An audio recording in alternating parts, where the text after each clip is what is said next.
Këtë edicion bashk e nisim me një ngjarje të tmerrshme dhe të rëndë që raportohet e ka ndodhur në Istogë. Një ndërhyrje urgjente policore ka zbuluar një rast tronditës në Dubravë të Istogut, ku një burr është kapur në një objekt motelesh bashkë me një vajzë 13 vjeçare dhe tashmë dyshohet për veprën penale të dhunimit. Sipas informatave nga strukturat e afërta me hetimin, rasti është raportuar më 29 janar 2026 rreth orës 13:50.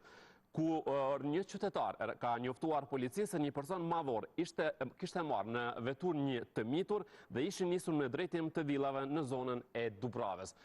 Do të kemi informacionet e fundit nga zëdhënësi i prokurorisë në Pera, është Shkodran Nikshi, që nëse e kemi drejt për drejt e inkuadrojmë më njëherë dhe e falenderojmë për kohë. Nikshi, mirë se erdhët në Kosova Live.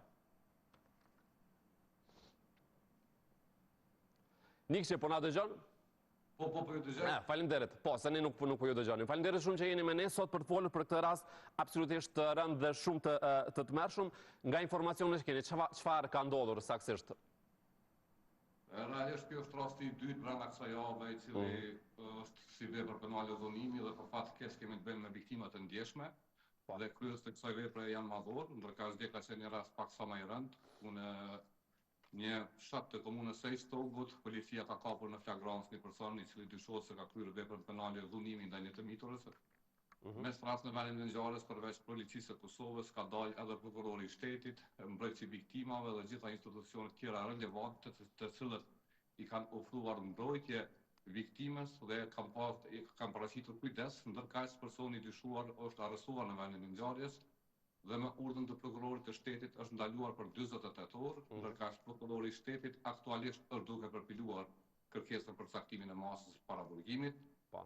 Ku këtë kërkesë do ta deponojnë në gjykatë, do të kërkojnë nga gjyqtari që të njëjtit i caktohet masa para burgimit, vlerën të potencose në vendin e ngjarjes janë kryer ekzaminimet e nevojshme nga policia e Kosovës me autorizimin e prokurorit të shtetit. Dhe nikosisht të gjitha këto çështje do të shërbejnë këtë procedurë penale që për fat e keq është mjaft e rëndë.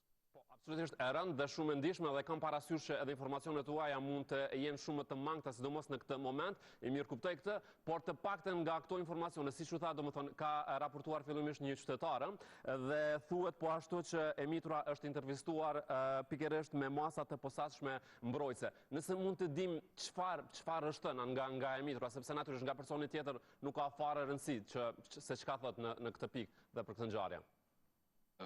Pikërisht duhet ta kursejmë të miturën dhe nikosisht duhet ta mbrojmë atë dhe duhet të jemi super konfidencial në raportim për shkak se kemi të bëjmë me një viktimë shumë të ndjeshme. Nikosisht mund t'i bëjmë më shumë dëm asaj dhe duhet të jemi të rezervuar në dhënien e informatave. Mirë, po ajo që ka është relevante është se ka reaguar shkëlqyeshëm policia e Kosovës me pas janë marrë veprimet e domosdoshme ligjore dhe ajo që ka është më së relevante se personi i dyshuar vetë është nën pranga dhe ndaj tij do të merren masat ligjore të parapara sipas kodit të procedurës penale dhe kodit penal të Republikës së Kosovës. Ky 54 vjeçar, a është i njohur për policinë? Prokuroria e çështjes, pasi që të përpilej kërkesën për caktimin e masës së para burgimit, do të kërkojë nga shkrimorja e prokurorisë Milorë Mpej të gjithë kaluarën e tij eventuale kriminale dhe bashkë me kërkesën para burgim e njëjta do t'i bashkangjitet eventualisht nëse ka të kaluar kriminal. Dhe kjo edhe një herë tjetër e tregon se sa i rëndësishëm është edhe angazhimi qytetar në këto raste, sepse ju përmendet që është rasti i dytë. Cili ishte rasti tjetër nëse mund të dim, nëse mund të kemi ndonjë informacione, Nikshim? Kemi pasur edhe një rast në fillim të kësaj jave, i cili ka ndodhur në komunën e Deçanit, ku edhe aty kemi një të mitur për fat të keq dhe kryesi i veprës penale dyshohet se është madhor dhe nikosisht dyshohet se është kryer vepra penale dhunimi.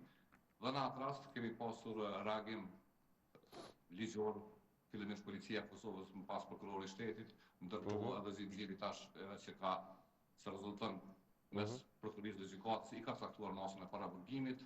Në rast për fatin e keq brenda kësaj jave kemi pasur 2 viktima të mitura që kanë qenë prej e veprës penale dhunimi. Ndërkohë Nikshi besoj që do duhej të merreshin masa urgjente edhe ndaj atyre që i kanë këto motele, këto villa, apo jo? Besoj se secili institucion duhet të marrë veprimet e veta ligjore, ashtu siç i kemi marrë ne dhe policia e Kosovës dhe besoj tash edhe gjykata dhe institucionet tjera përkatëse duhet të ndërmarrin veprimet për shkak se si se dini në këto ambiente po ndodhin vepra të ndryshme penale dhe duhet parandaluar këto vepra. Po. Dhe Nikçi, do doja nga ju, me qenë se kemi të bëjmë pra edhe me një angazhim qytetare, do doja të bëni një thirrje se ndonjëherë qytetarët e kanë pak të hezitimin edhe të institucioneve se sa janë efikase në momente të tilla që të veprojnë të bashkëpunojnë me institucionet përkatëse, këtë rast edhe me policinë. Cila do të ishte një thirrje për ta? Unë besoj që rasti i djeshëm është shembulli më i mirë se si mund të raportohet një rast dhe se mund të reagojë policia e Kosovës me pas gjitha institucionet tjera përfshirë prokurorin, institucionet tjera mbështjet e viktimave dhe ajo çka i bëjmë ne apel qytetarëve se çdo kush që ka informata se po kryen ndonjë vepër penale përveç që ka obligim duhet t'i besoj institucioneve për shkak se mund kemi viktima të ndjeshme edhe mund dikujt t'i shkatërrohet jeta, ndërka një raportim i një qytetari mund të shpëtojë një jetë dhe mund të sej dikon në pranka për shkak se kryejnë vepra të rënda penale të cilat përveç se nuk janë njerëzore, janë edhe dënime të mëdha të parapara në kodin e procedurës penale të Republikës së Kosovës. Po. Nikçi, faleminderit shumë për këto informacione. Ande dhe ju.